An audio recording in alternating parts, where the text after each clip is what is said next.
개별성을 깨뜨리십시오. 마태복음 16장 24절. 나를 따라오려거든 자기를 부인하고. 개별성은 한 인격체, 인격적 생명을 포장하는 껍질입니다. 그것은 자신과 다른 것을 밀쳐내어 스스로 구별하여 고립됩니다. 어린아이들을 보면 개별성이 뚜렷하게 나타납니다. 그러나 만일 우리가 개별성을 인격적인 생명으로 혼동한다면 우리는 고립될 것입니다. 개별성은 한 인격체를 껍질처럼 보호하기 위해 창조된 것입니다. 그러나 인격적인 생명이 하나님과 관계를 맺기 위해서는 개별성을 뚫고 나와야 하며 이때 개별성은 제거되어야 합니다. 정욕이 자신에 대한 사랑인 것처럼 위장하듯 개별성은 자신을 마치 인격적인 생명인 것처럼 위장합니다. 하나님은 그분의 영광을 위해 인성을 계획하셨습니다. 그러나 개별성은 자신의 개별성을 드러내기 위해 인격성을 업신여깁니다. 개별성의 특징은 스스로 존재하려는 독립성과 자기 주장입니다. 특히 개별성이 끊임없는 자기 주장은 영적인 삶을 방해하는 가장 큰 장애물입니다. 만일 당신이 나는 믿을 수 없어 라고 말한다면 이는 개별성이 그 가운데서 믿음을 방해하는 것입니다. 반면 인격성, 인격적 본성은 믿음을 장려합니다. 성령께서 역사하실 때 자신을 돌아보십시오. 성령께서는 분명 당신이 개별성을 양보해야 하는 자리까지 몰고 가실 것입니다. 이때 나는 할 수 없어요 라고 하든지 아니면 성령님께 항복해야 합니다. 성령께 항복하면 개별성의 껍질을 깨뜨리고 나와 자신 속의 인격적인 생명을 드러내게 됩니다.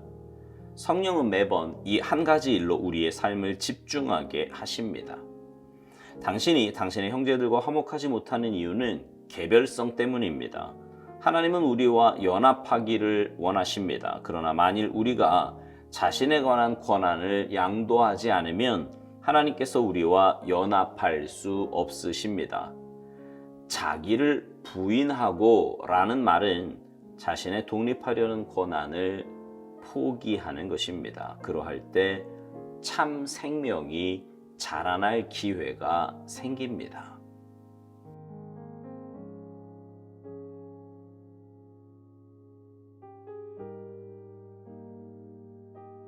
오늘 묵상의 제목이요, 개별성을 깨뜨리십시오입니다. 오스왈드 목사님은 오늘 묵상에서요, 개별성과 인격성을 구분지어 설명합니다. 개별성은 한 인격체를 포장하는 껍질이다 이렇게 표현했어요. 반면에 인격성은 하나님이 그분의 영광을 위해 계획하신 성품이라는 겁니다. 그러면서 만일 우리가 개별성을 인격적인 생명으로 혼동한다면 우리는 고립될 것이라고 경고합니다. 인간적인 생명이 하나님과 관계를 맺기 위해서는 개별성을 뚫고 나와야 하며 이때 개별성은 제거되어야 한다고도 말합니다. 그러니까 개별성은 한 인간이 가진 개성과도 같은 것인데 그것은 깨어져야 할 부분이고 극복되어야 참된 믿음의 삶을 살아갈 수 있는 것입니다. 여기서 깨어지고 극복되어야 할 부분이라고 해서 한 인간이 가지고 있는 모든 성품이 다 부정되어야 한다는 말은 아닙니다. 하나님은 분명 한 사람이 가지고 있는 그 성품 가운데 장점과 단점을 모두 들어서 사용하세요. 하나님이 사용하시는 거 보면 뭐 장점만 가지고 그렇지도 않은 것 같아요. 다 쓰십니다. 다 쓰세요. 문제는 그 모든 성품의 주인이 누구냐 하는 겁니다. 만약 내가 주인이 되어서 내 성품대로, 좀 속된 표현으로 내 성질대로 살아간다면 그 사람은 결코 하나님께 쓰임받을 수 없습니다. 그러나 그 성품의 주인이 하나님이심을 깨닫고 하나님의 이끄심대로, 하나님의 말씀대로 순종하며 살아간다면 그 성품은 오히려 하나님께 쓰임받는 귀한 도구가 될 것입니다. 오스왈드 목사님은 개별성의 특징에 대해서 이렇게 말합니다. 개별성의 특징은 스스로 존재하려는 독립성과 자기 주장인데, 특히 개별성의 끊임없는 자기 주장은 영적인 삶을 방해하는 가장 큰 장애물이라는 것입니다. 우리가 묵상을 하면서요, 가장 많이 다루는 주제 가운데 하나가 주인됨이잖아요. 주인됨.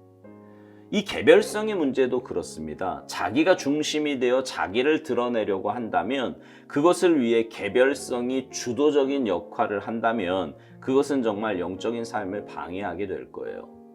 내가 중심이 되는데 어떻게 하나님의 뜻이 중요하겠으며, 내가 중심이 되는데 어떻게 다른 사람과 하나가 될 수 있겠습니까?